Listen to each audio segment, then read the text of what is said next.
Pronto. Bom dia, sejam bem-vindos, bem-vindas. Hoje nós daremos início ao nosso projeto Vidas Imaginárias.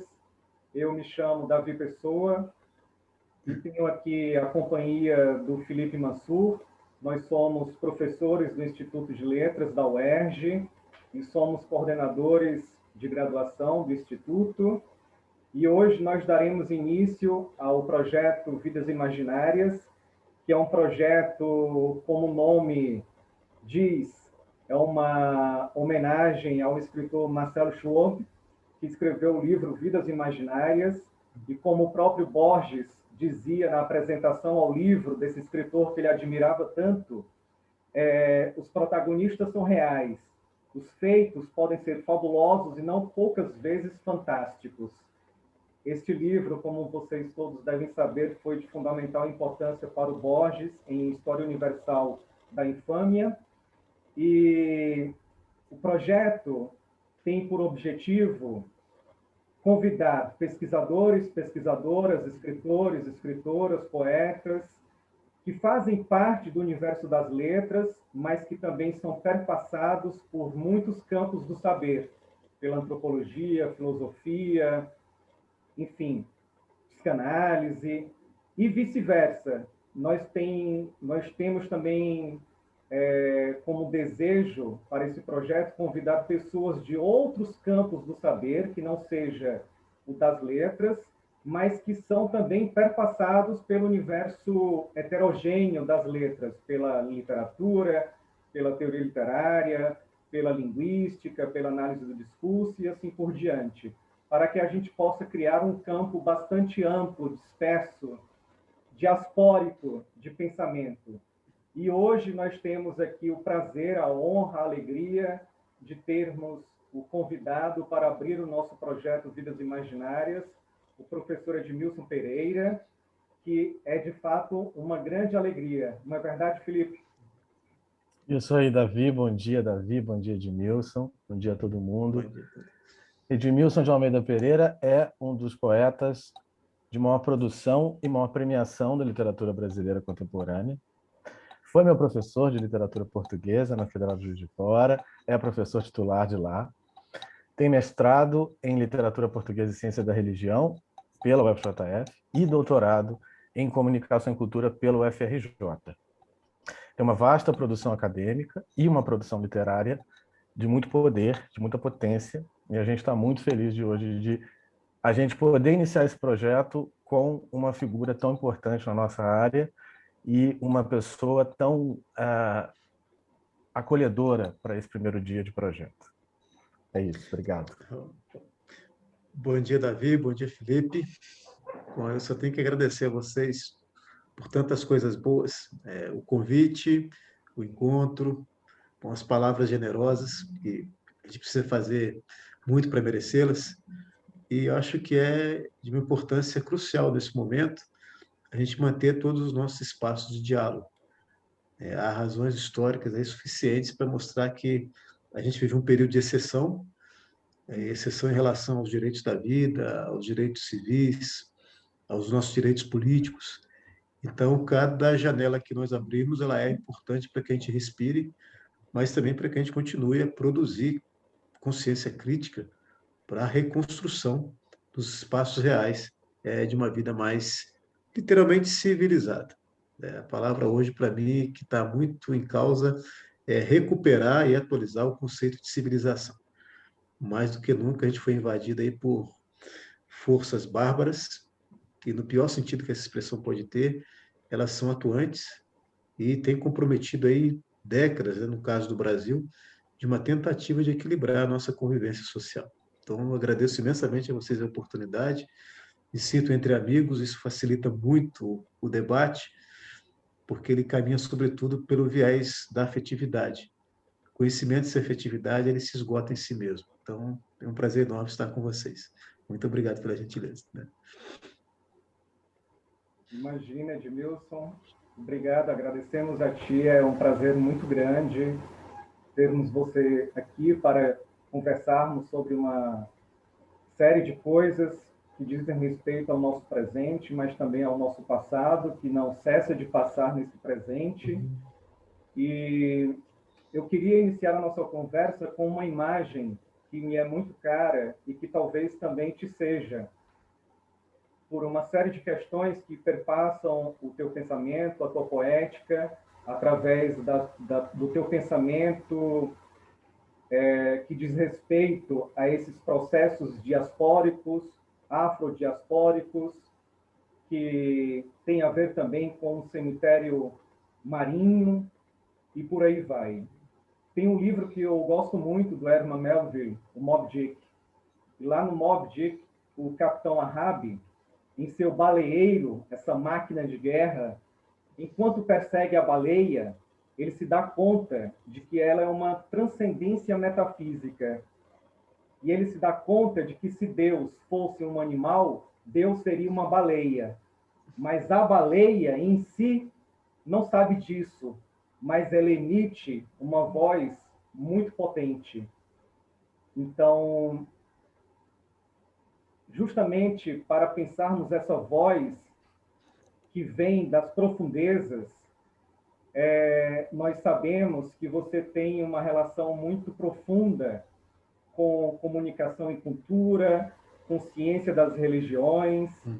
Em 93, você foi premiado com o concurso Silvio Romero, de monografia sobre folclore e cultura popular, com a obra Jardim das Excelências, contribuição ao estudo dos discursos fúnebres.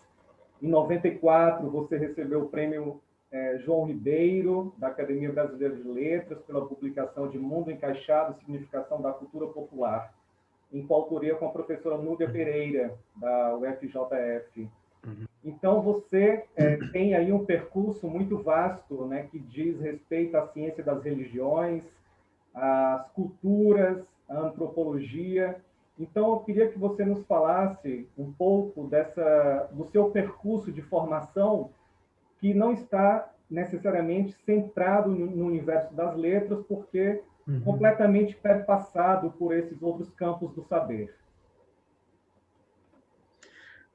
Bom, a essas alturas da vida é interessante esse tipo de provocação que você faz, Davi, porque eu me sinto já com um caminho percorrido, mas, ao mesmo tempo, com um horizonte muito aberto à frente. Então, esses balanços são importantes por isso, né? A gente entendeu o que fez, mas percebeu o que ainda precisa ser feito. Então, em termos de formação de pensamento, a minha trajetória começa de uma maneira muito básica, que quando eu ingresso no curso de letras, aqui em 1983, em Juiz de Fora, a minha pretensão à época era fazer direito, e eu acabei optando no último momento por letras, e eu acho que eu entendo bem o porquê dessa opção. Eu vinha de uma família muito carente, e a pessoa da família que tinha assim, uma condição mais avançada de estudo, ela era advogada, né? Então, sempre fui aquela pessoa que era o norte, né, para que os familiares pudessem estudar. Mas eu nunca gostei de seguir muito as linhas retas, o fato comum, o senso comum. Então, acabei optando por letras e confesso que jamais me arrependi da escolha, porque o curso de letras naquela época, como o Felipe lembrava agora há pouco, ele tinha um núcleo central, que era estudo de língua portuguesa, a linguística estava entrando naquele momento no nosso curso, mais as áreas de literatura portuguesa e literatura brasileira. Mas era um currículo muito denso.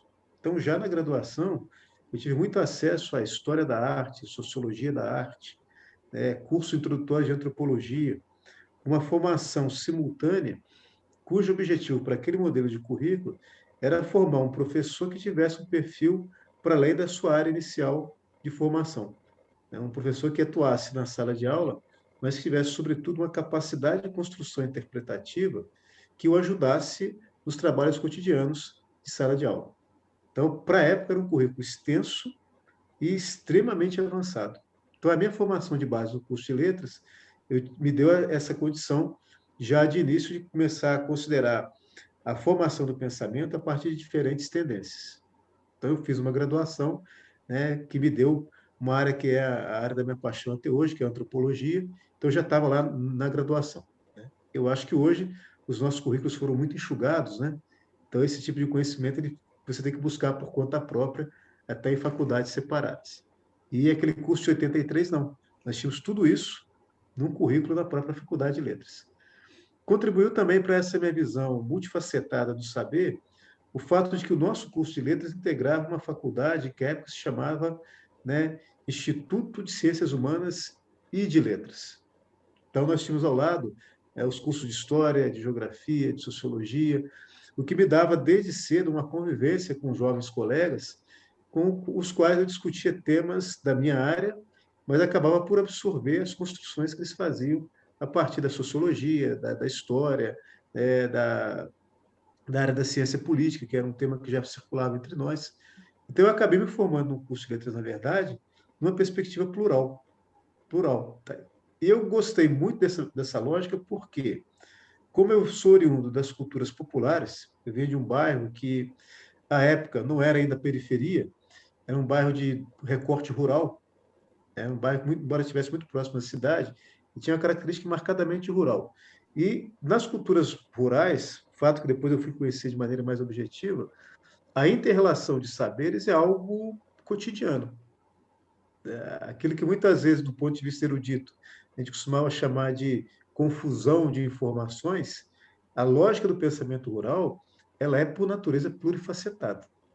Então, um indivíduo pode, ao mesmo tempo, atuar como um ótimo rezador que recebe as fórmulas dos antigos, mas isso não impede que ele frequente uma igreja neopentecostal.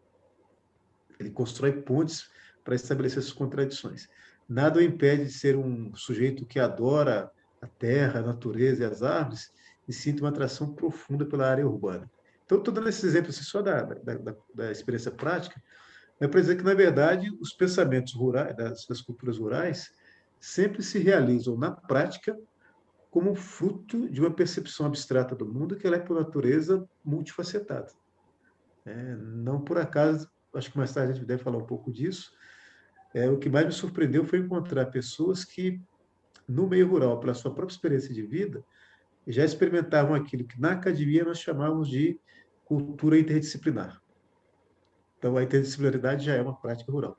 Então, só para sintetizar, a minha formação inicial no curso de letras, não sei se outros tiveram essa mesma sorte, ela sempre se deu a partir dessa ideia de que o conhecimento ele é uma fonte que jorra de muitas origens.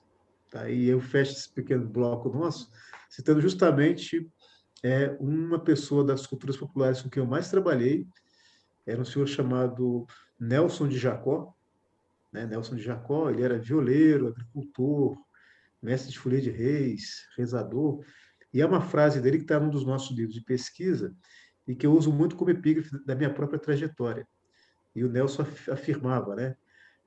O mundo é feito de muitas sabedorias. Né? O mundo é feito de muitas sabedorias. A questão é como é que a gente cria condições objetivas para que esses saberes possam ser compartilhados.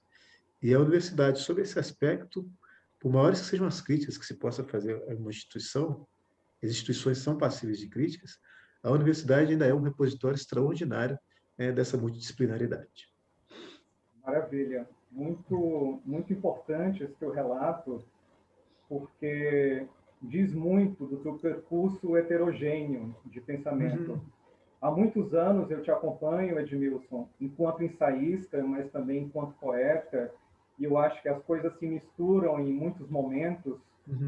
Eu, por muito tempo, acreditei que você era antropólogo de formação, justamente porque a antropologia se faz muito presente no teu percurso dispersivo, digamos, no sentido mais positivo do termo, porque hoje nós estamos vivendo num mundo cada vez mais especialista, né? Somos especialistas de um especialismo, e a formação fica muito centrada. E é uma grande alegria para mim acompanhar o teu processo, né? Eu conheço o teu pensamento há muito mais tempo do que te conheço, a gente se conhece há muito pouco tempo, né? E me chama muito a atenção esse teu processo, que eu vou chamar aqui de processo diaspórico. Diaspórico, né, se a gente retomar o termo grego, né, da diáspora, ou seja, aquilo que é através da dispersão, através do gesto de semear, né? E você tem autores que lhe são muito caros, que eu sei, como, por exemplo, o cubano, o Antônio Benítez Rojo, autor da Isla que se Repite, e também do Edouard Glissant, o pensamento de terror, né? Ou seja, pensadores que elaboram justamente a imagem de uma utopia que nunca se fixa, porque ela é sempre uma errância. E nesse sentido, eu acredito que você tem um embate maravilhoso de pensamento com aquilo que nós costumamos chamar de tradição. Né? A tradição como aquela esfera conservadora, imutável, que os artistas produzem algo e que levam para esse depósito da tradição mais uma obra para se acumular nesse amontoado. E é muito interessante que, a partir dessas suas leituras afrodiaspóricas, de culturas diversas, de autores e autoras diversas, você tenta justamente mobilizar esse sentido de tradição, né, como algo que está sempre em construção, como um devir, né, e como algo que deve ser também confrontado e não apenas reverenciado. E então eu queria que você falasse um pouco de como é que você tem, nos últimos anos, seja a partir dessas suas leituras antropológicas, filosóficas, poéticas, como você tem tentado abordar a questão da tradição. Bom, Davi, esse campo ele é tão extraordinário, né? Eu acho que você situa bem essa ideia de que, de fato, há um confronto, na minha perspectiva, de tradição em relação ao nosso patrimônio ocidental quando se refere à ideia de tradição. Então, você sintetizou de maneira precisa, né? Essa lógica de uma tradição com um grande depósito. A gente aspira a chegar a esse depósito, quando você chega nele, é porque você está consolidado dentro da cultura. Então, as obras são produzidas, são geradas, né, para, em algum momento, fazerem parte desse grande acervo, e, na medida que ele está constituído, ele se reveste de um prestígio, de um privilégio, que vai emanar como um modelo para os demais artistas, os demais pensadores. A minha perspectiva de trabalho com a tradição, ela vem de dois eixos bem distintos. Um é empírico, claramente empírico, e o outro é metodológico. No eixo empírico, é que eu vou frisar para você, ele vem das minhas origens de culturas populares.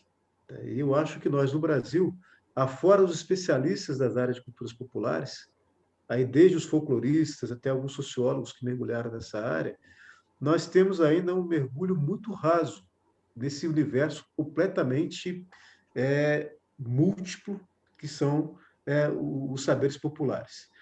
Me lembro bem que, ainda fico nesse horizonte empírico, né, que quando eu escrevi junto com a professora Nubia Pereira um livro chamado Mundo Encaixado, Significação da Cultura Popular, nós partimos de um ponto de vista que era uma observação do Gramsci, lá no livro dele, Literatura e Vida Nacional, em que, mediante a Europa arruinada no pós-guerra, o horizonte de otimismo era muito curto. E o Gramsci faz uma observação que orientou muitos pensadores brasileiros depois, direto ou indiretamente.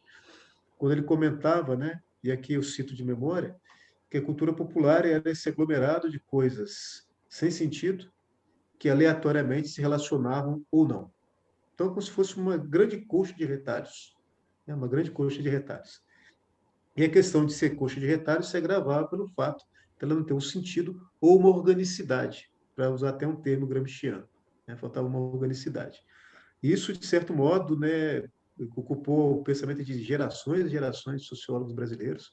Muitos trabalham, até às vezes, de maneira positiva com as culturas populares, mas sempre sob uma tutela do saber acadêmico, um organizador desse universo. A partir dessa provocação gramsciana, nós fizemos uma série de trabalhos, aí eu remeto à minha experiência empírica, que via nas culturas populares, sim, um aglomerado de fatos, de eventos, mas que, na experiência dos indivíduos desse universo social, esses elementos, na verdade, eles se atraíam em função de contextos e necessidades. Nunca foram aleatórios. Nunca foram fragmentos soltos, despidos da impossibilidade de produzirem sentido. Então, a minha experiência pessoal, né, vindo de culturas populares, eu tenho sempre muito isso de memória, me recordo de que todas as nossas vivências práticas eram para nós, vivenciadores delas, experiências extremamente importantes, né? Desde um ritual, desde uma festa, desde um encontro, desde uma visita à casa de família, né? Se isso não tivesse um sentido e uma lógica, uma organicidade, um conteúdo, eu me pergunto como é que eu, como parte desse mundo social, e como que essas coletividades, ao longo dos séculos, teriam sobrevivido.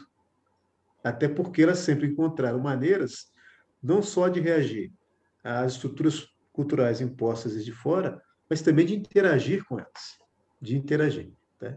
Então, essa vivência empírica sempre me deu essa noção de que eu vinha de um universo em que algo tinha que se conservar e algo tinha que mudar. Algo tinha que conservar, algo tinha que mudar.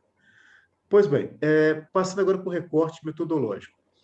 Quando eu começo a trabalhar as questões diaspóricas, e isso é mais ou menos aí por volta de 87, 88, coincide com o trabalho de cultura popular que eu vinha fazendo junto com a professora Nubia Pereira, eu vou chegar aos textos do Chinua Achebe, um historiador importantíssimo da Nigéria, e aos textos de alguns antropólogos africanos que também começam a circular muito timidamente no Brasil. Eu lembro que a gente trabalhava ainda com fotocópia, livros emprestados, pouca tradução desses textos. E no Chinua Achebe, há uma definição que ele faz de tradução, de tradição, que me orienta até hoje e me leva para dialogar com as culturas populares. O Achebe diz algo mais ou menos dessa forma. A tradição, ela tem uma estrutura dialética, que, ao mesmo tempo em que ela é preservação, a outra parte desse sentido, desse significado, é mudança. Então, a cultura, a tradição, ela tem em si dois motores, um para preservar e um para transformar. E esses dois motores trabalham simultaneamente. Da contradição deles, da fricção deles, é que você vai colocar sobre o sujeito, sobre a responsabilidade do sujeito, a interpretação dos elementos que têm que ser mantidos sem mudança e dos elementos que, apesar de serem tradicionais, precisam ser transformados. Precisam ser transformados. Ora, essa mesma lógica a gente vai encontrar depois nas culturas populares. Curiosamente, aí a gente tem alguns exemplos muito práticos, né? Por exemplo, nas culturas populares, a herança da cristandade medieval é muito forte, né? Nós viajamos muito pelo interior de Minas, você encontra práticas cristãs que remetem ainda hoje, né, ao que foi o cristianismo medieval. Então, a ideia do matrimônio é muito forte, o casamento. Então, a gente registrou uma série de rituais de casamentos em que é testada a virgindade, é testada a fidelidade do pretendente, existe a mediação da família para construir o ideário do casamento. Então, é algo muito fechado, muito conservador. Mas nessa mesma lógica cultural, você encontra no plano da linguagem, que depois se transforma em prática, algo semelhante a um provérbio popular que diz, né? Ajuntado com fé, casado é. Então, essa estrutura, ela diz muito, né? Eu posso seguir o casamento, o matrimônio, segundo a norma eclesiástica, porém, há circunstâncias e condições que, se o amor é maior, se o interesse é maior, se eu ajuntar e houver uma fé nisso, então há uma manipulação do conceito de fé, né? As pessoas da cultura popular fazem muito isso ainda, né? Esse estar ajuntado é suficiente para ser uma espécie de outro matrimônio, outro casamento. Então, eu mantenho o elemento já conhecido e eu crio brechas para que ele possa ser interpretado. Então, essa perspectiva, ela vai muito ao encontro do que o Achebe comentava, né? Nas culturas africanas, a tradição ela tem uma importância central justamente porque, ao mesmo tempo que ela dá um norte para o indivíduo e para a coletividade, como referência, ela tira esse norte e leva o indivíduo e a coletividade a terem que criar novos horizontes. Então, a cultura africana ela vive muito, né, nesse trampolim da preservação e da transformação. Algo que as culturas populares fazem com muita objetividade. Há uma capacidade de dizer, vamos fazer como os antigos, porque isso é importante como respeito, mas vamos experimentar para ver o que acontece. É isso que se dá muito na prática. Os rituais de culturas populares são extraordinários para a gente perceber isso. Me recordo bem de um fato em relação ao ritual de congado, com o qual eu mais trabalhei ao longo aí de 2 décadas, é um ritual muito fechado, que tem setores que só os iniciados realmente têm acesso. Então, me lembro ali no início dos anos 90, havia uma espécie de guerra entre as comunidades de congadeiros, porque alguns grupos estavam colocando a cobertura artificial dos tambores. Tá? E o tambor é um elemento central na prática do congado. Ele é, na verdade, uma figura antropomórfica, é um ancestral, para além de ser um instrumento. Então, há alguém iniciado para fazer o tambor, há todo um processo de cuidado, há todo um processo de ocultar o tambor e tirá-lo só nos momentos rituais. E, de repente, aparece alguém com um tambor com um couro artificial. Acompanhei inúmeras discussões, de devotos antigos, já com certa idade, que diziam, mas estão quebrando a tradição. E aí me recordo de uma discussão, às vezes, numa dessas comunidades, em que um senhor de mais idade veio e disse, né, mas que bom que agora que a gente colocou esse tampo de plástico, porque quando chover, o tambor não vai sofrer tanto. Então usa. O que importa é o ritmo da batida. Se ela encaixar nesse tambor, ele funciona muito bem. E a discussão se encerrou. Né? Se encerrou. Então, esse mecanismo ele é muito sutil e tem efeitos muito imediatos nas culturas populares. E faz com que a tradição, na verdade, ao invés dela ser um elemento que nos prive da produção de sentido, tá? Eu gosto muito da imagem do trampolim. A tradição ela é um trampolim em que você tem uma base fixa, que está lá na parte de trás do trampolim, mas a ponta dele é flexível. Então, eu uso a base fixa para fazer o salto mais alto e o mergulho. Então, a tradição permanece, ela transforma ao mesmo tempo. Né? E essa lógica tem me norteado muito aí, trabalhar muito com as contradições, com as tensões. Né? E aí, há muitos autores, né? Eu tenho trabalhado muito com autores caribenhos já há algum tempo. O Glissant, com a sua poética da relação, vai na mesma direção dessa lógica da tradição como tensão. Há um poeta haitiano de que eu gosto muito, poeta e escritor, chamado Jean-Claude Chartres. Não tem nenhuma tradução dele no Brasil. Ele tem uma obra toda em francês, ele migrou para o Canadá, mas ele criou um conceito que ele chama de enracinarance. No português, enraizamento e errância. Que bate muito bem com a lógica do nosso barroco. Usar o paradoxo, ou o paradoxo máximo, que é o oxímoro, né? Então, ao mesmo tempo em que eu enraizo, eu me desenraizo. Ao mesmo tempo em que eu paro de viajar, eu continuo na errância, eu continuo viajando. Então, há um espaço aí desses dois termos opostos que eu acho que é de natureza metafísica. Natureza metafísica. E quando eu tenho uma percepção de uma metafísica que ela é sutil, mas que ela é flexível, as minhas práticas, aos poucos, elas vão ganhando também justificativa. Tá? Só que, aí só para fechar, o elemento crucial. Para vivenciar essa flexibilidade da tradição, eu preciso desenvolver, individual e coletivamente, uma grande capacidade de negociação. É preciso negociar continuamente. Por que eu preservei? Por que eu mudei? Por que eu não mudei? Por que eu volto à tradição? E esse espaço da negociação é onde me parece que nas culturas afrodiaspóricas e nas culturas diaspóricas em geral, né, não só as culturas negras, esse espaço da negociação ele é muito propício para o ato filosófico, para a criação literária. Né? Como antropólogo, às vezes a gente é obrigado a reduzir um pouquinho esse espaço de negociação. A antropologia não pode esquecer também da vida prática, né, e dos conflitos da vida prática, mas para o campo da especulação filosófica e da criação artística, é um universo extraordinário. Esse meio termo dessa metafísica. Muito legal. Essa relação que você traz do Jean-Claude, errância, enraizamento, errância, nos faz também lembrar do próprio conceito e etimologia de imanência. Imanência é um termo ambivalente que vem de manere e manare, isto é, paragem e passagem. Passagem, exatamente. Para uma passagem, eu preciso fazer uma paragem. Né? Então, exato. Perfeito. E que eu acho fascinante, Davi, que nesse momento, né, veja como é interessante, né?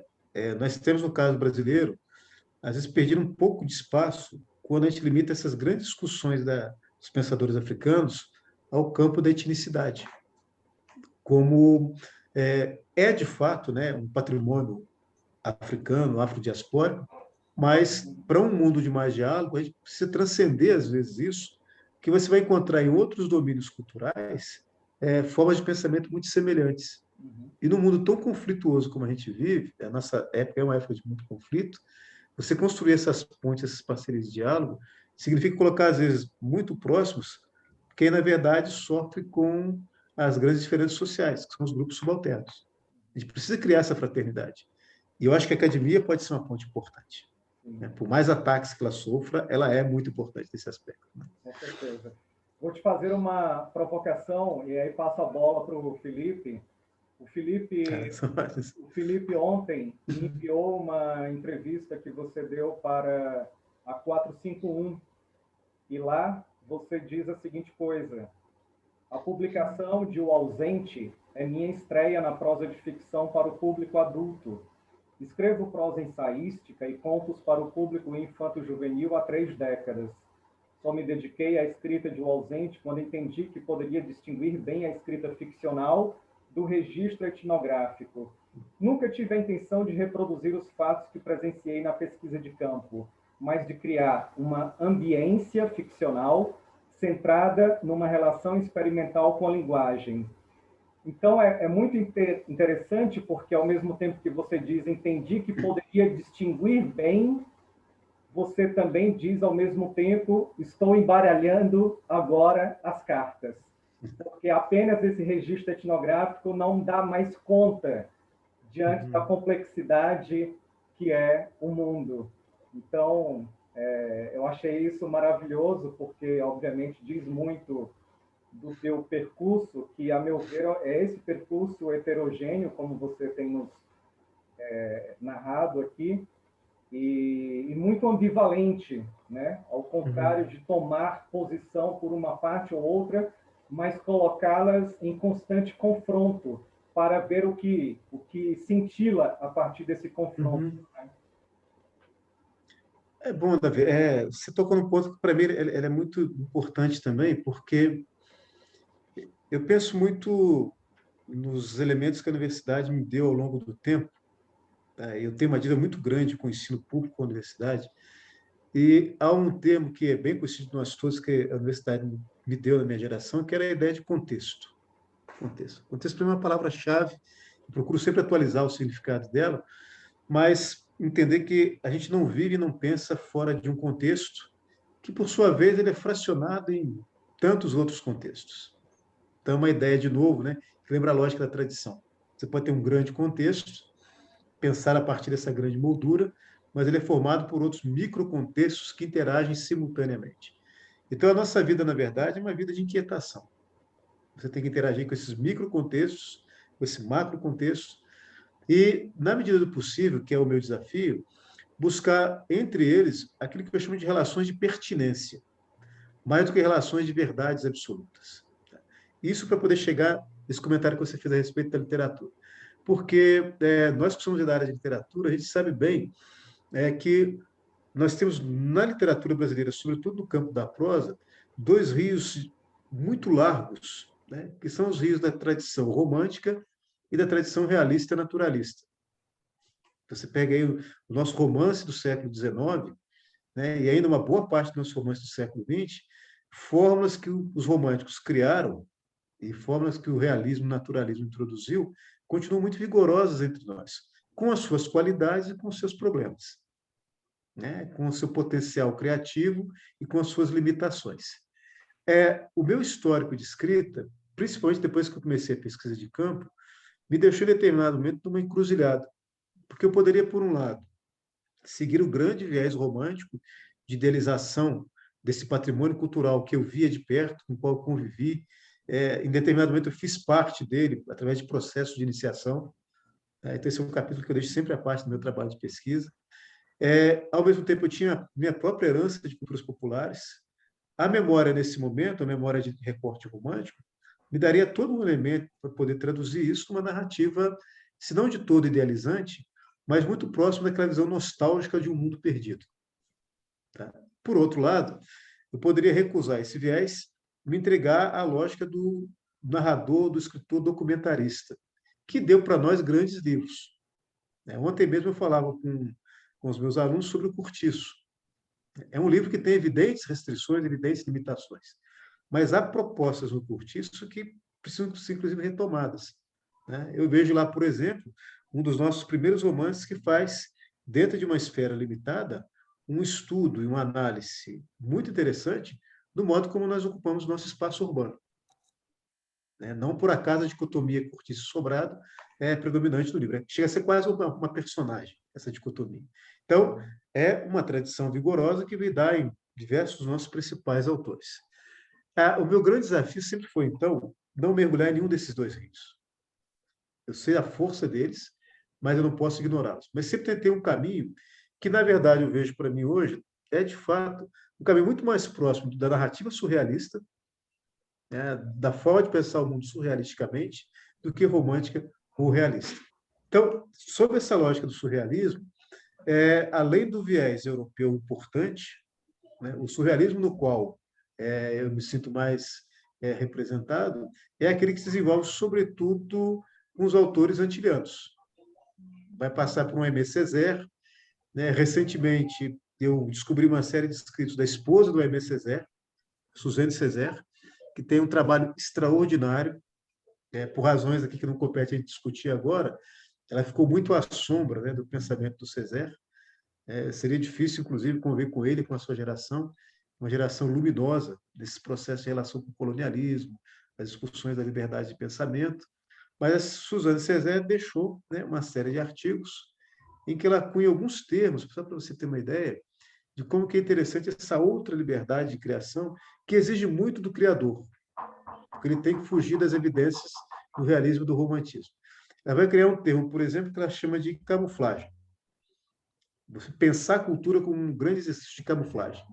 Mas para quem? E por quê? Nas sociedades coloniais e pós-coloniais, a lógica da camuflagem ela já está muito evidente nas culturas populares, que é como nos diziam os devotos lá. A gente entrava na igreja cantando, às vezes, para Nossa Senhora, do Rosário, mas a gente sabia que estava rezando para uma outra entidade que não era do panteão católico. Isso o tempo todo é feito nas culturas populares. Então, no meu caso, assumir a contradição, assumir o confronto, não significa evitar a tomada de posição. De certo modo, significa atrasar essa tomada de posição, que geralmente é feita de modo muito imediato, porque o apelo realista é muito forte entre nós, né? Então, o escritor vai tratar de um mundo em conflito, o narrador realista quase sempre tem que tomar um partido. Se ele não toma de forma evidente no texto, um personagem vira uma espécie de alter ego do narrador, né? Uma espécie de alter ego. Se você faz pelo viés romântico, mesmo que o narrador não se posicione, um personagem se propõe a ser esse alter ego do narrador.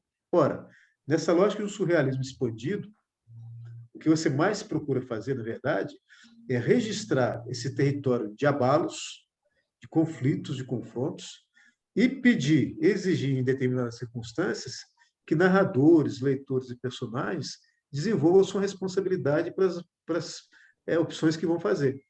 Esse é um processo de convivência social. Esse é um processo que é alimentado na vida cotidiana, no percurso, né, dos indivíduos. E aí eu tenho como referência para esse cenário um prosador haitiano extraordinário, que é o Danila Ferrier. O Danila Ferrier. Ele tem um livro dele publicado no Brasil, né, O País Sem Chapéu, e o início do livro é extraordinário, porque ele é um escritor que ficou muito tempo na Europa, volta para o Haiti, e em determinado momento ele está debaixo de uma árvore, sentado no quintal, e a mãe comenta com uma vizinha, né? Ele parece que está doente, ele não sai de lá, ele está escrevendo febrilmente. Meu filho voltou da Europa, agora só fica lá na máquina de escrever de forma febril. E a vizinha comenta, eu preciso curá-lo. E aí ele faz essa anedota e em determinado momento ele comenta, né? Eu estou escrevendo porque uma folha que cai me interessa, um ruído de carro me interessa, as crianças brincando na rua me interessam. Eu faço uma escrita sismógrafo. Uma escrita sismógrafo. Ora, o sismógrafo só registra os abalos, os grandes e os pequenos, os imperceptíveis, né? Então, essa escrita sismógrafo vai um pouco nessa perspectiva, que eu tenho comentado do viés surrealista também. Eu quero deixar sobre a mesa, né, esses grandes embates que nos afetam, de modo que, sim, em determinado momento eu vou tomar um posicionamento. Eu sei que vou chegar até ele, mas quero chegar depois de ter conhecido as variantes do processo. as variantes do processo. Tá? E o viés romântico e realista, eles encurtam a duração do processo. Eles encurtam a duração do processo. A gente sabe que, por exemplo, no caso da literatura engajada, o autor já entra com uma postura definida, né? Ele já entra com um pacto com a sua coletividade. Ora, eu acho que você pode discutir temas graves da sociedade, mas fazendo com que, paulatinamente, nós temos uma compreensão profunda desses elementos. Então, esse comentário que eu faço a respeito do ausente vem um pouco disso. Eu poderia ter feito uma prosa realista a partir dos dados que eu tenho na pesquisa de campo, né? Só que aí eu via dois problemas. Primeiro, que se eu fizesse uma reprodução, eu estaria negando às pessoas que me deram a informação a própria voz. E eu conheci narradores extraordinários, né? Um deles, por exemplo, que eu conheci, Emílio Verde, acabou de publicar um livro no ano passado. Um senhor que tinha 4ª série primária. Ele foi meu... eu colhi com ele muitas informações que poderia ter transformado em livros. 30 anos depois, ele publicou o livro dele. Já era um narrador, passou do domínio oral para o domínio escrito. E o segundo fato é que os dados lá do real, para mim, na medida que eles eram coletados e organizados em arquivo, eles eram um caminho relativamente fácil. E eu gosto da dificuldade. Eu sou paciente, eu sou teimoso, né? Eu fui torneiro mecânico durante um bom tempo e a gente perdia uma peça por 1 milímetro de erro. A gente trabalhava com milímetros, né? Então, nesse sentido, eu prefiro dialogar com o dado do real e aí partir para aquilo que é um comentário interessante, que está num livro que acho que a gente nem usa mais hoje nas nossas faculdades. É um livro do Ernest Fischer, chamado A Necessidade da Arte, né? Esse livro acho que nem está em circulação mais, ele é da década de 80. E ele comenta em algum momento que a arte, a escrita em particular, nascem de uma contradição dialética. De uma contradição dialética. É inerente à arte ser contraditória. Então, esses purismos que a gente vê hoje aí o pessoal debatendo me assustam um pouco. Não posso usar tal vocábulo, não posso fazer tal comentário. Isso tem me preocupado muito. Então, essa contradição dialética ela é fruto de um longo período de vivência. Então, eu acho que a experiência do artista conta muito. Tá? E aí, um detalhe interessante. Acho que você pode viver muito em 50 anos e você pode viver muitíssimo em 30 segundos. Então, não é a matemática do tempo, é a intensidade da experiência que tem a sua qualidade, né? Então, essa experiência profunda e demorada, ela vai ter que, em determinado momento, se tornar uma obra de arte que é construída. Ela não é dada. Ela é fruto do esforço de uma individualidade em contato com uma certa coletividade. Então, só por isso é que eu fiz um comentário, né? Eu não conseguiria traduzir diretamente os dados do ausente, né? O livro começou em 95. Então, ele está comigo há muito tempo, porque a ideia é achar uma realidade ou outra que não seja aquela que foi documentada. Maravilha, querido. Os abalos, as voltas do seu pensamento são muito fascinantes. Te agradeço muitíssimo. Passa a bola agora para o Felipe. Obrigado, Davi. Edmilson, você já começou a falar um pouco de um assunto que eu estava pensando já em trazer para você, pensando muito nesse público que para nós é tão caro, que são os alunos da Letras, né? Os que vão dar sequência à nossa profissão. E eu vou tentar juntar duas perguntas, então, que eu tenho, duas questões que eu pensei, sobre a escrita, principalmente, né? Sobre a sua trajetória como escritor. Você lança seu primeiro livro de poesia, salvo engano, em 85, se eu não estiver enganado, né? Então exato. você ainda estava, provavelmente, ainda na Letras, concluindo, né, a sua trajetória. E aí já vão tantos anos de tantos livros. E agora, recentemente, essa parte da ficção para adultos, né? Você já tinha uma ficção infanto-juvenil. E dentro do universo da Letras, né, a gente tem um contingente de alunos que escolhe a profissão muito por conta de um gosto pela escrita, né? Há um número bom de alunos que chega para nós com esse desejo de escrever, né? E nem sempre os cursos de letras absorvem esse desejo. A gente formata muito para uma escrita acadêmica, que é fundamental, né, de pesquisador, etc. E alguns professores, evidentemente, cumprem esse outro papel. Aqui no nosso instituto, a gente tem o trabalho de extensão da professora Ieda, que faz um trabalho, Ieda Magre, com um trabalho muito interessante, de muito sucesso dentro do instituto, entre os alunos, de escrita criativa, né? E assim, pensando nesse público, o que você diria dessa trajetória para qual foi a importância e talvez quais foram os obstáculos também, que isso que é o ponto que eu acho que me chama mais atenção, que na formação da letras aparece para aquele que chega com desejo de escrita e muitas vezes se assusta com esse aparato teórico, né, e com uma outra referência bibliográfica que talvez ele não conhecesse e que muitas vezes trava esse lado criativo. O seu não foi travado, né? Você ainda na graduação já desenvolvia a sua escrita poética, né? Então, além de falar um pouco mais dessas diferenças entre o trabalho da escrita acadêmica, o trabalho da escrita poética, o trabalho da escrita ficcional, você já falou um pouco aqui na relação antropologia e ficção, o que você falaria para esse grupo, para esses alunos, né, que chegam na letras com esse desejo e nem sempre conseguem dar vazão como gostariam? Bom, Felipe, essa é uma questão extremamente delicada e ela volta sempre, né? Eu me deparo com ela cotidianamente também aqui no curso, né? Eu já estou lecionando aqui na faculdade há quase 35 anos, sempre na área de literatura portuguesa, eventualmente na brasileira e já há um bom tempo nas africanas de língua portuguesa. Então, essa questão sempre aparece, de alunos ou alunas que vêm ao curso com a expectativa, claro, de ter uma profissão ao final, né? Vão se formar como docentes, mas como tem um pendor pessoal para a escrita, imagina encontrar no curso esses caminhos que você apontou, né? De como desenvolver a escrita criativa. Em geral, o resultado majoritário é na linha que a gente conhece, de uma certa decepção, e que se resume numa frase, né? Eu vim para o curso de letras para querer escrever e o curso me bloqueou. Então, há pouco tempo mesmo, um amigo que é escritor hoje falou a mesma coisa numa entrevista que eu li. Ele dizia exatamente isso, até com uma certa mágoa. Hoje é um escritor consolidado, tem uma obra, mas ele dizia que nos seus 20 anos ele saiu do curso de letras profundamente decepcionado. Sorte que a universidade tem uma variedade de campos, ele foi para outra área. Então, é uma questão muito, eu digo que é delicada, porque eu acho que entram em campo dois fatores. Um que é um fator de ordem acadêmica. Então, quando você ingressa num curso de letras, ele, como qualquer curso acadêmico, ele tem uma série de proposições e de objetivos. Os objetivos majoritários da nossa área são o da formação do pessoal docente.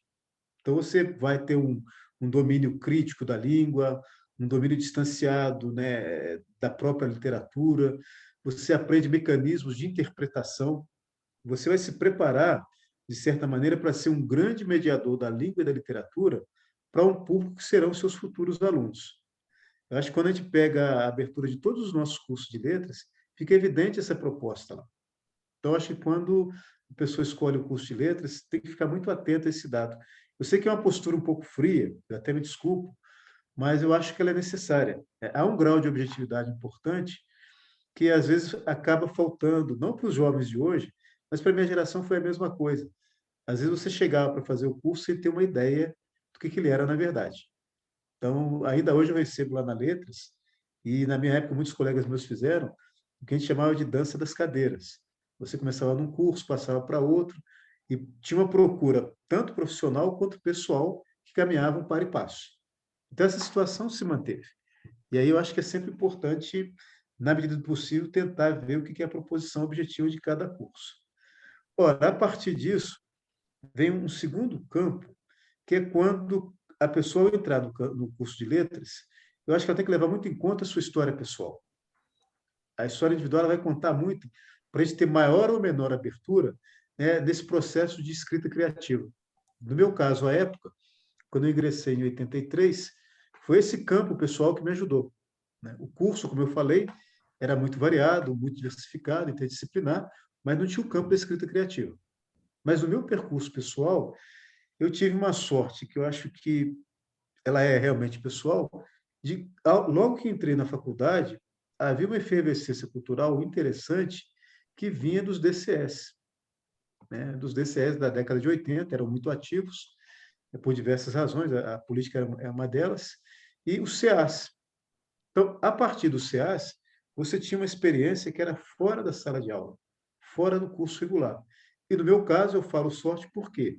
algumas das pessoas que lidavam com esses CAs e DCAs tinham na cidade um grupo literário autônomo, né, que à época era um grupo ligado à herança da poesia marginal, um grupo chamado Abre Alas, que deu autores que hoje continuam na ativa, como o Luiz Rufato, o José Santos, que é autor de literatura infantil, o Yaci Freitas, o Fiorese continuam em atividade, né, alguns artistas plásticos que hoje moram na Alemanha, o caso da Patrícia Borges, gente da área da fotografia que continua trabalhando.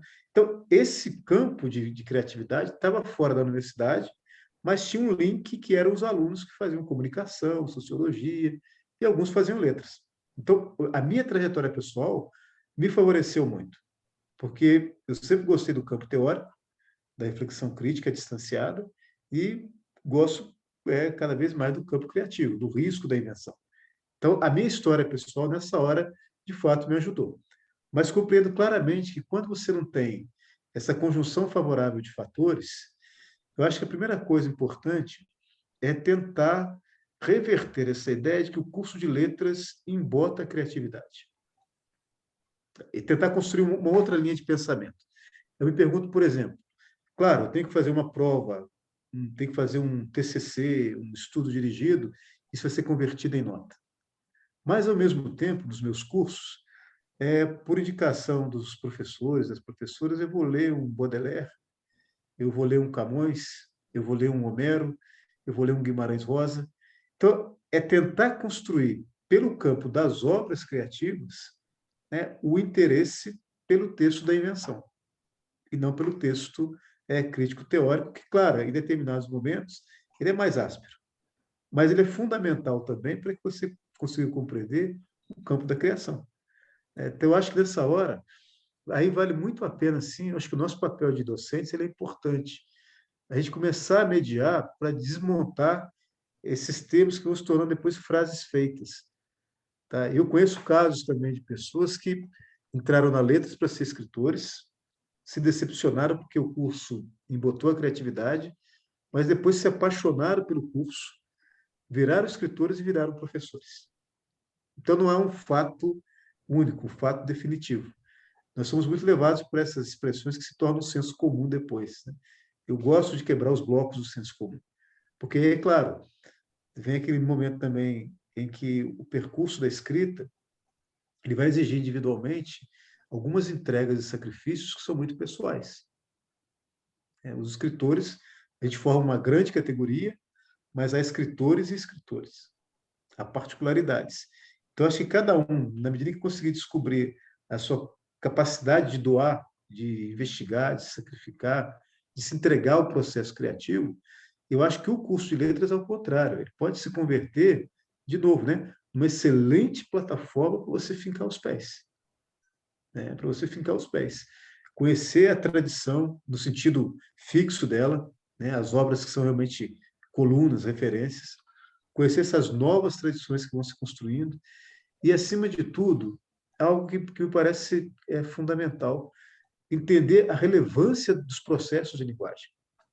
Né? O curso de letras nos dá isso.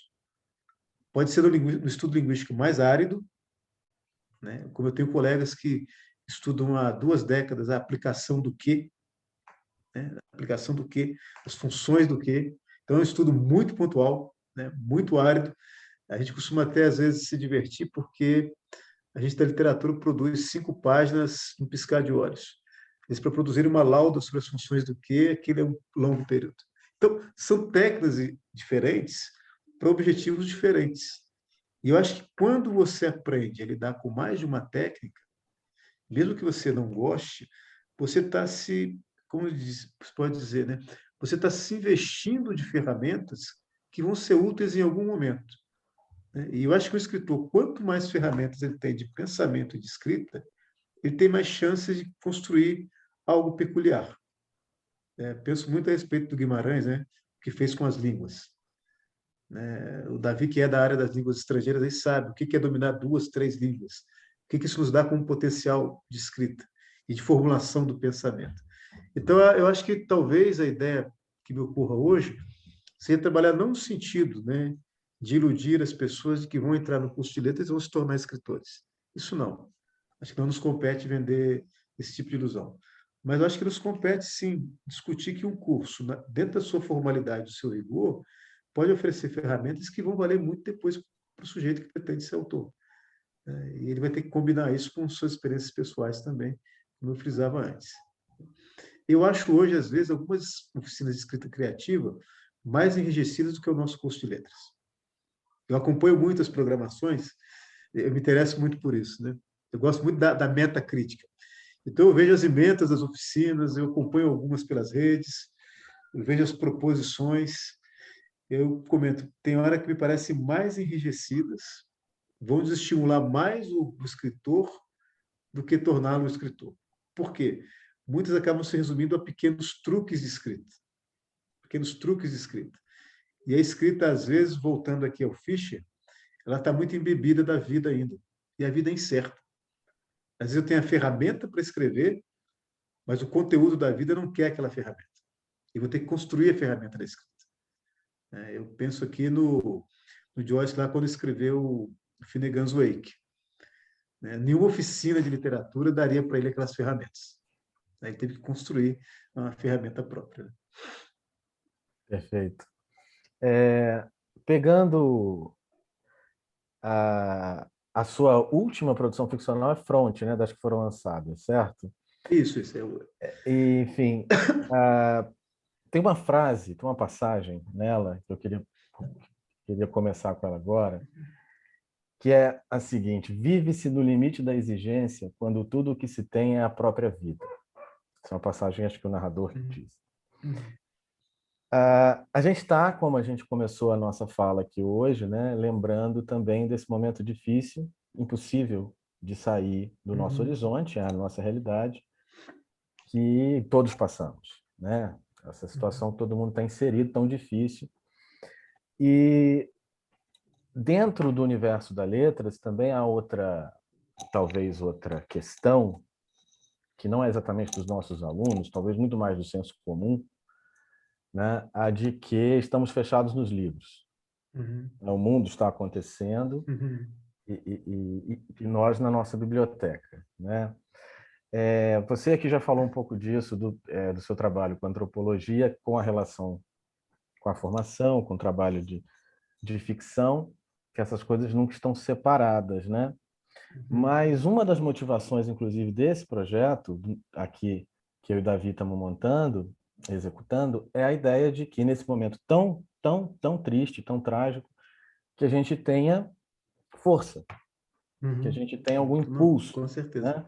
Né? E dessa frase do limite da exigência, né? O que se tem é a própria vida, e acho que a gente falou isso um pouquinho antes de começar hoje, Edmilson, eu queria puxar isso de novo, de que modo a nossa prática não de professores, tá? De pesquisadores, de leitores ávidos, de alunos que estão querendo se transformar em professores, de professores que já trabalham o tempo inteiro, nós não paramos, né? Em nenhum momento nessa situação.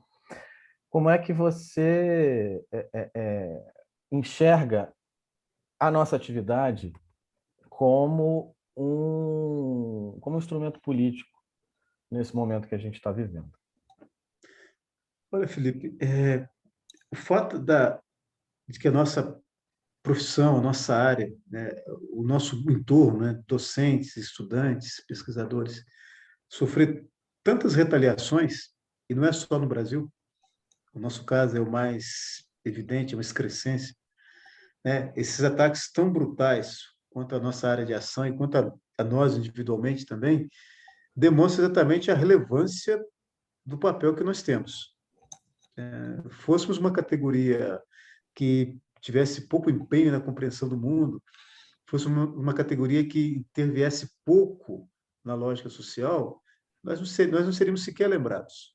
Mas nós somos continuamente lembrados, continuamente perseguidos, continuamente colocados contra a parede. Então, esse é sinal de que, como individualidade, a gente se sente fragilizada, mas como um corpo pensante, como um corpo social, em todas as sociedades, os educadores, vamos usar esse termo generalizado, os educadores sempre foram agentes que, de algum modo, desestabilizam as forças vulgares que, em determinado momento, tentam transformar a sociedade numa tábula rasa. Tá? As experiências dos filósofos gregos que foram levados ao autoaniquilamento é só um exemplo claro para nós. Né? Um filósofo que é obrigado a tirar a própria vida é sinal de que ele poderia abalar mais o império do que um exército inimigo. Então, isso para mim, é fundamental. Então, eu acho que o que a gente tem que tentar, de certa maneira, e eu volto à frase que eu comentava antes, é tentar desfazer o senso comum.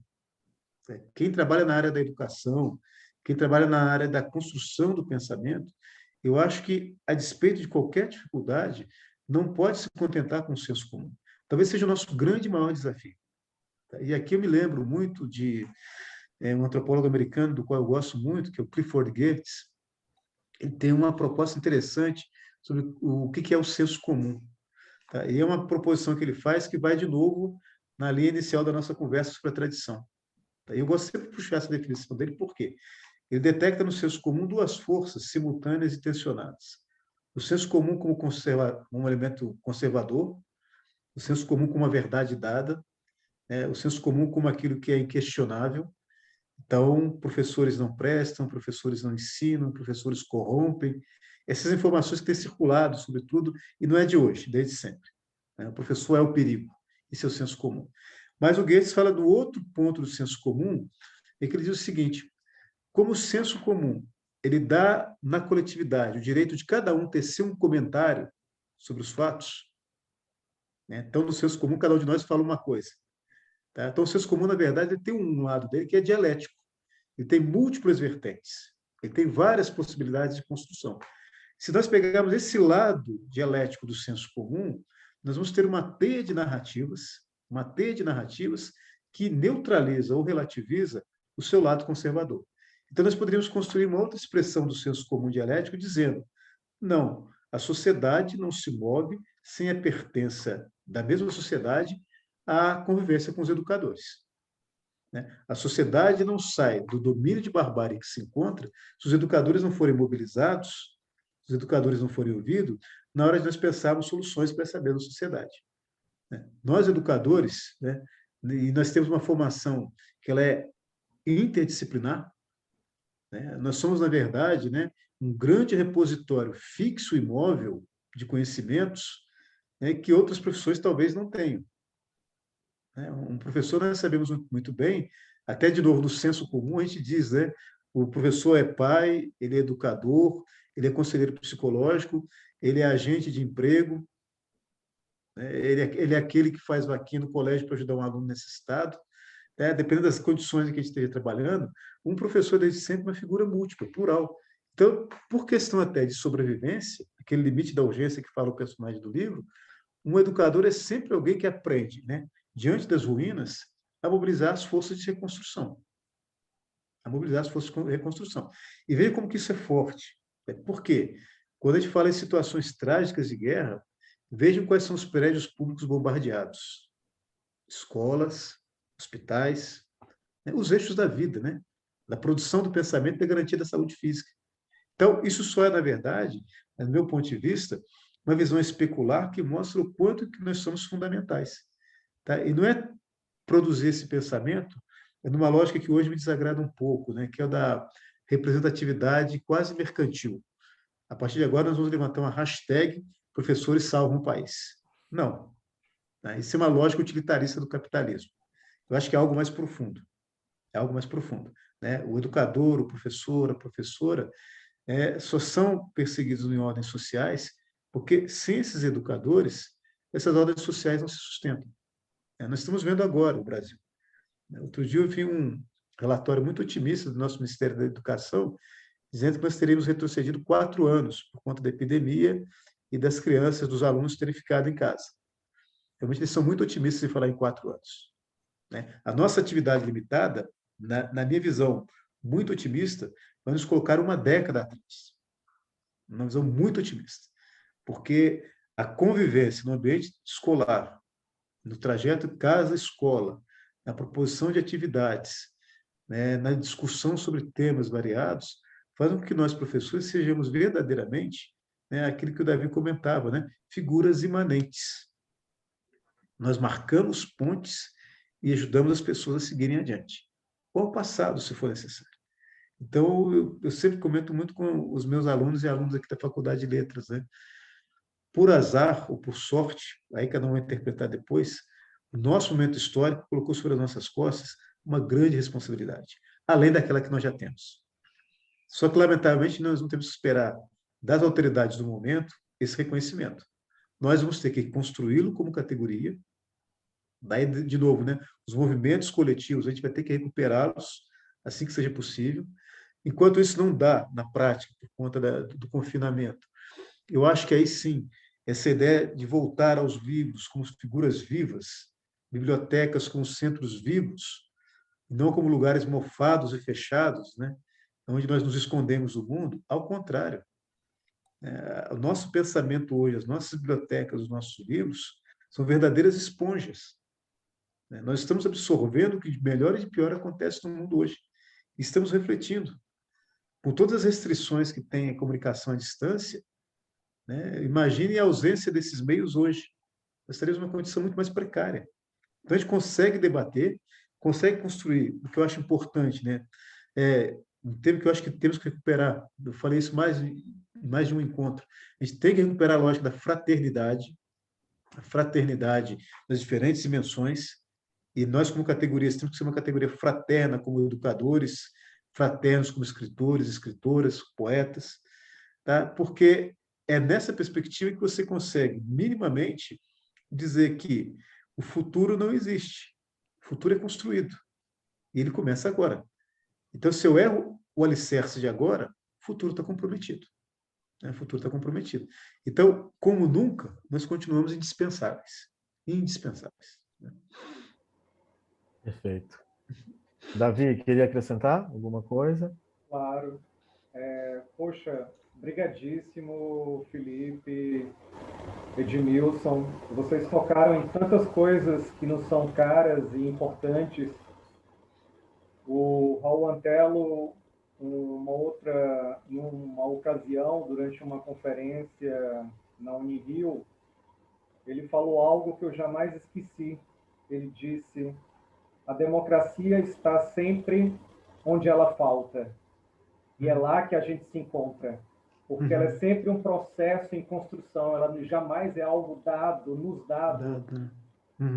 E nessas questões que o Felipe colocava sobre a questão dos desejos dos alunos, dos estudantes, e de fazerem o curso de letras para se tornarem escritores, escritoras, etc. Isso que você fala, Edmilson, sobre a representação mercantilista, isto é, a nossa formação, ela não é um para, né? Ela não é para responder a interesses mercadológicos, muito pelo contrário, é para confrontá-los, para confrontar essas estruturas sociais que incutem uma série de preconceitos que se tornam depois senso comum, frases feitas, como você falou. E você falou num determinado momento também, Edmilson, sobre a questão dos processos de linguagem, né? Isto é, antes de se tornar um escritor, uma escritora, é importante que nos tornemos antes leitores e leitoras. Exato. Não apenas dos livros, das bibliotecas, mas também dos arquivos, daquilo que não está institucionalizado, legitimado, do Exato, mundo, né? leitores do mundo, né? De tantas coisas que ocorrem no mundo. E queria retomar justamente a partir disso, ou seja, os processos, o trabalho de linguagem que há no seu percurso, que é muito elaborado, muito perpassado por, né, muitos saberes. Digamos que a filologia, que eu sei que lhe é muito cara, é uma relação afetiva. Você falou justamente de um processo que sejamos tocados por relações afetivas, né? A filologia é uma relação, ou seja, na sua origem, na sua etimologia, é uma relação afetiva, de amizade, de filia com a linguagem, né? Ou seja, uma relação de amor, de amizade com a linguagem. Linguagem essa que não tem um contorno muito bem definido, né? Porque a linguagem não é apenas aquilo, que nos referimos. Precisamos novamente voltar a nomear a linguagem apenas de utilizá-la para nomear as coisas do mundo, né? E nesse seu livro aqui, que eu acho fabuloso, quase, né, que esse termo latim, que é o como se, que nos deu o quase, né, em português, tem uma passagem justamente lá nas missivas. O livro é dividido entre teorema, missivas e letrados. Os letrados me lembram muito justamente as vidas imaginárias do Marcel Schwartz. Exato. Né? E lá numa missiva que se intitula justamente Filologia, a gente lê: em Trindade, a dor escolhe uma fissura para dizer o nome, falsa armadura. Aos que lhe fornecem comida em louça que fala francês aos pequis. O nome tartamudeia, sua maestria é esconder-se nos criados mudos. Porém, ante o sacrifício, nem salvas nem atritos, nem iras, nada tira ao corpo seu prazo imperceptível.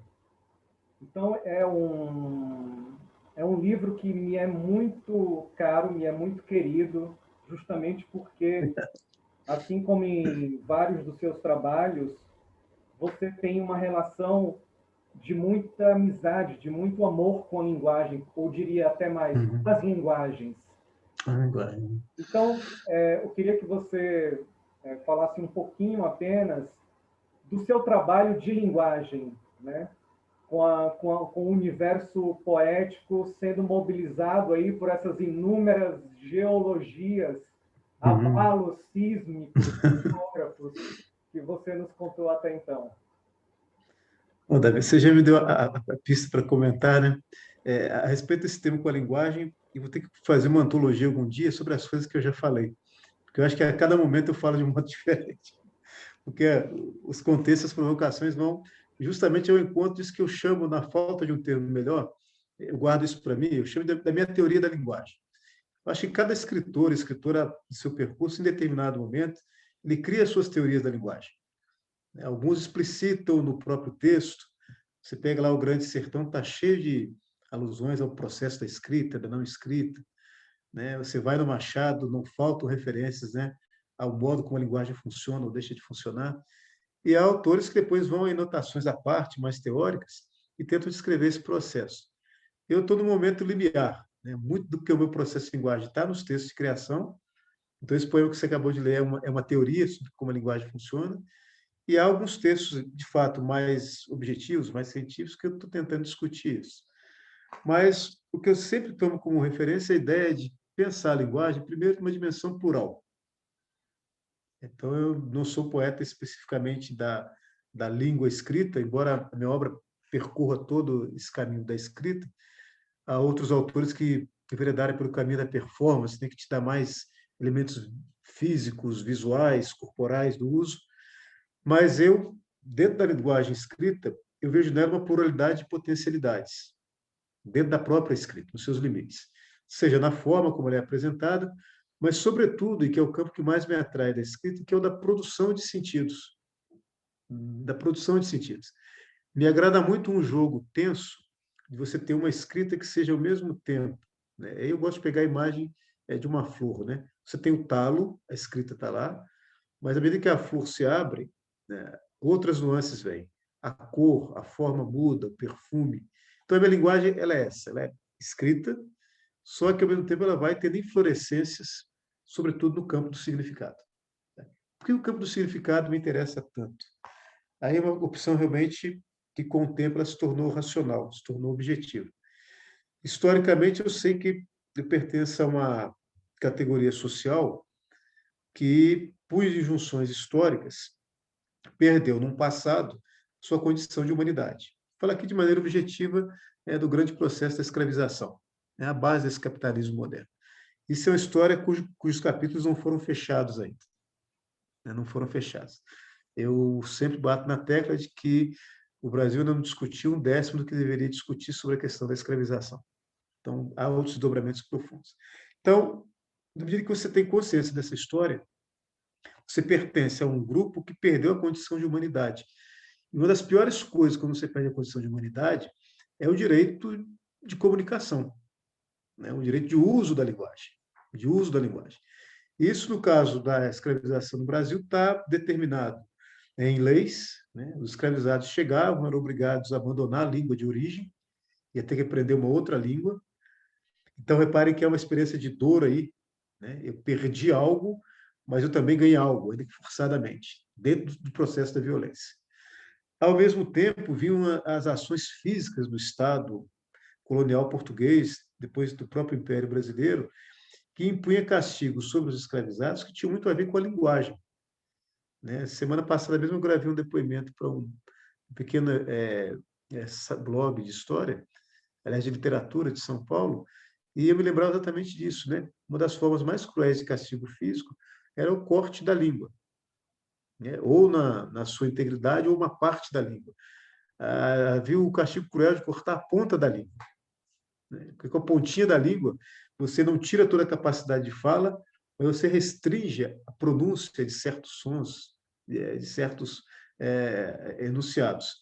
Então, por que esse castigo justamente com a língua, capacidade de comunicação? Então, a partir do momento que eu tenho consciência que eu pertenço a esse grupo, que, assim como tantas pessoas, né, que perderam, foram vigiadas nessa condição, a linguagem passa a ser, para mim, um campo de batalha. Eu tenho que recuperar, né, uma utópica integridade comunicativa, meramente utópica, né, o que se perdeu não volta mais, e, ao mesmo tempo, eu tenho que redefinir regras para que as linguagens que eu enuncio possam encontrar ressonância. Então, é um trabalho, ele é realmente um trabalho de filia. Eu tenho que reencontrar a filiação perdida, dos que perderam a linguagem, e construir uma nova filia com pessoas que possam, como você, por exemplo, Davi, se interessar por um livro tão áspero como é o Quase. Eu acho que só muito amor e muita fraternidade faz a gente gostar do Quase.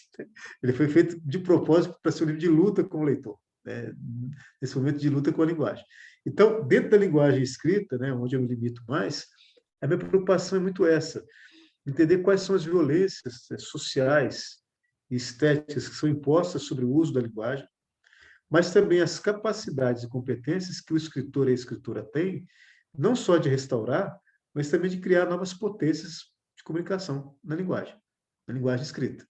E isso é um desafio que eu acho que, de maneira mais visível ou menos visível, acaba perpassando todos os escritores e escritoras. Em algum momento, todo mundo faz lá o seu texto metalinguístico, se confronta com essa necessidade. E o que eu acho que se torna mais relevante essa batalha ainda é o fato de que nós vivemos, né, paulatinamente, e desde o final do século XIX, né, um processo gradativo de aviltamento das formas de linguagem. O fascismo não é, senão, um aviltamento da linguagem, né? Quem trabalha lá, os grandes teóricos, né, da linguagem, sabe que os fascistas vão lá justamente o quê? A reduzir a linguagem a um osso duro e rígido, né, com o qual vão persistir em pseudo-verdades, massacrando e silenciando toda a variedade linguística que a gente pode ter. Então, lutar contra esse caráter fascista da linguagem, esse aviltamento, é tarefa de muitos autoras e autores que acabou tocando a nós hoje de maneira ainda mais consistente.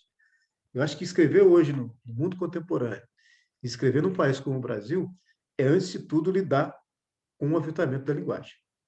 Não só denunciá-lo, mas dizer quais são as alternativas a ele. Então, esse trabalho com texto escrito, para mim, hoje, não é mais aquela ourivesaria, né, dos simbolistas. Essa palavra bem escrita, bem colocada, esse campo de conhecimento bem articulado, o escrever bem no sentido de viabilizar a comunicação, o escrever bem no sentido de mobilizar as pessoas a perguntarem sobre o que foi lido, isso, para mim, hoje, são formas de contrapor a esse aviltamento. O texto fácil, para mim, hoje, o texto que é, de certo modo, aprendido de modo muito imediato, para mim, ele é um risco muito grande sobre essa visão crítica que a gente tem da linguagem. Esse texto que você absorve de maneira muito passiva, né, que vai dar aquele leitor permeável lá do Essa de Queiroz, né? O Essa trabalha isso muito bem lá no Primo Basílio e lá num dos contos do Moinho, né? personagem lê aquilo que ela acha que ela quer encontrar, ela encontra aquilo no texto e está satisfeita. Esse texto fácil, num tempo como o nosso, eu acho que ele é um parceiro, né, dos processos de aviltamento da linguagem. Tá? E na medida que você propõe para os leitores e para si mesmo essa ideia da linguagem como uma procura contínua, não é só o lugar da satisfação, é o lugar também de um certo trabalho, tá? Eu acho que isso vai na contramão, né, de um entretenimento que anula muito o nosso senso crítico. Tá? E isso aí abre caminhos para uma série de discussões, né? Vai tocar o campo editorial, o campo das premiações públicas, o campo do sucesso imediato de autor e autoras. É um problema muito vasto e muito sério. Eu me preocupo muito com ele, fico sempre muito atento. Maravilha, Edmilson. Que bom te ouvir todas essas todos esses desdobramentos, né? São muitas questões e Nosso tempo é complexo, né? É nosso muito tempo é complexo. muito complexo. Eu queria, né, já concluindo aqui, sabemos que você está com tempo também, precisa preparar o almoço e dar Isso. aula. Ainda tem uma última aula hoje à tarde, ela está preparadinha aqui do lado. Então, apenas queria te agradecer imensamente por essa conversa, por esse encontro. É uma alegria muito grande termos iniciado, não é, Felipe, esse nosso projeto contigo, porque de fato é um pensador que temos muita admiração por ti, por tudo que você tem feito. Sou muito grato. Você falou agora, para finalizar, para passar a palavra para o Felipe, você falou do escrever bem, né? O que me vem sempre em mente, aquelas provocações do Samuel Beckett, escrever bem é escrever mal, é falhar. Isso, né? falhar. Isso. No Inominável, tem uma frase maravilhosa que a gente lê lá no Inominável: decididamente os olhos não dão ouvidos. E esse encontro aqui é muito bom porque é um encontro de escuta, é um encontro que eu e o Felipe, né, nos propusemos a escutar pessoas das mais diversas áreas dos campos do saber. E estou muito feliz de compartilhar esse projeto com o Felipe, que é um novo amigo na UERJ, que conheci há pouco tempo e com quem, né, já tenho uma conversa muito enriquecedora. Enfim, apenas te agradecer por esse momento realmente especial para tratarmos de tantas questões que provêm de suas leituras, que são as mais vastas e ricas. Então, agradeço muito a vocês dois. Obrigado, Davi, pela fala. Acho que você disse tudo. Acho que esse projeto ele não tinha como começar melhor do que com esse encontro. Edmilson, eu te agradeço muito pela disponibilidade e por essa fala tão rica, tão potente. E eu que já fui tantas vezes ouvinte das suas aulas, né, poder recuperar um pouco isso, lembrar um pouco dessa época de graduação que é sempre tão rica para a gente, quando a gente começa esse percurso, essas preocupações, essas indagações que a gente não sabe onde elas vão parar ao longo da nossa trajetória.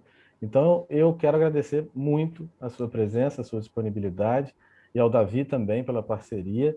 Já somos amigos à distância, sabe, Edmilson? Porque foi uma situação pandêmica, né? Não permitiu ainda o encontro presencial, mas tá na promessa, está no horizonte, certamente vai chegar. E esse projeto acho que não poderia ser melhor e começar melhor do que como foi hoje. Obrigado, muito obrigado aos dois. E é isso, um grande abraço. Eu queria agradecer a você, Felipe, a você também, Davi. Vocês são extremamente generosos, porque, além de propiciar com as perguntas de vocês, né, provocações para a gente pensar, assim, no calor da hora, né, as perguntas de vocês também já vieram acompanhadas de reflexões que, ao mesmo tempo, começam a trabalhar muito em mim. E eu acho que isso é muito bom, a gente recuperar essa possibilidade de sentar próximo ou distante, né, como aqui através da mediação dos canais sociais, a gente conseguir escutar, discordar, saber conviver com a discordância, partilhar os pontos de coincidência de opiniões e ainda assim continuar com uma noção de vida literalmente civilizada. Esse dado eu acho que é crucial. E a área de humanas, hoje mais do que nunca, esse termo humanas, ele pesa muito, né? Está sobrando para nós também mais essa tarefa de recuperar essa nossa competência de viver em convergência e divergência. E nem por isso deve deixar o mundo destruído. A competição pela palavra, pelo alimento, ela é parte da trajetória humana desde sempre. Agora, essa competição pode se transformar em cooperação, de modo que todos falem, todos se alimentem. Não por acaso, acho que a arte, nessa hora, tem o seu papel fundamental.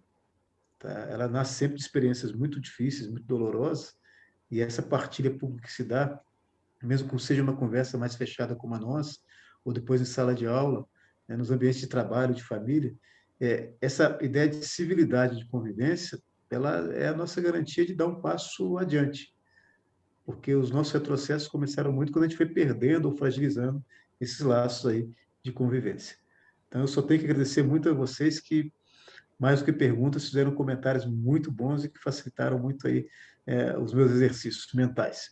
Né? E eu só queria deixar, para o caso aí dos alunos, das alunas de vocês que vão nos acompanhar depois, deixar a proposição de um termo que é construído pela esposa do Aimé Césaire, a Suzanne Césaire. Eu espero que numa próxima vez eu possa me referir a ela sem ter que dizer que é a esposa do Césaire. Mas ela está chegando agora ao Brasil. Eu até fiz uma postagem sobre ela essa semana. Algumas pessoas estão procurando a obra, mas ela cria um termo que se chama inquietude ancestral. Inquietude ancestral.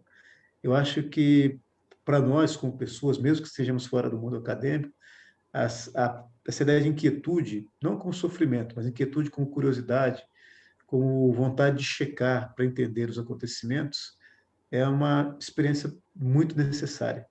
E saber conviver sadiamente com a inquietude ajuda a gente a estar muito mais aberto ao que acontece fora, para depois tomarmos as decisões que vão ser pertinentes para nós e para as nossas coletividades.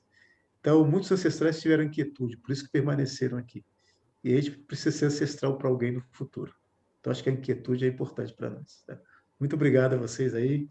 Foi uma manhã muito agradável. Me senti muito bem. Me senti em casa com vocês. Isso é que é o mais importante. Legal. Um grande abraço, gente. Te agradecemos muito e desejamos um ótimo dia para todos e todas que nos acompanham. E dizer também que no nosso canal, no YouTube, Vidas Imaginárias, eu e Felipe colocaremos sempre uma divulgação dos próximos encontros. Espero que seja um processo de experiências muito ricas. E é isso, queridos. Cuidem-se, saúde, cuidemo-nos. E isso é muito valioso agora, cada vez mais. Isso. Fiquemos vivos. Fiquemos vivos. É o nosso pacto, ficar vivo. É o nosso pacto. É o nosso pacto. Um grande abraço para vocês. Um abraço a todos. Vocês todos. Grande abraço. Grande abraço.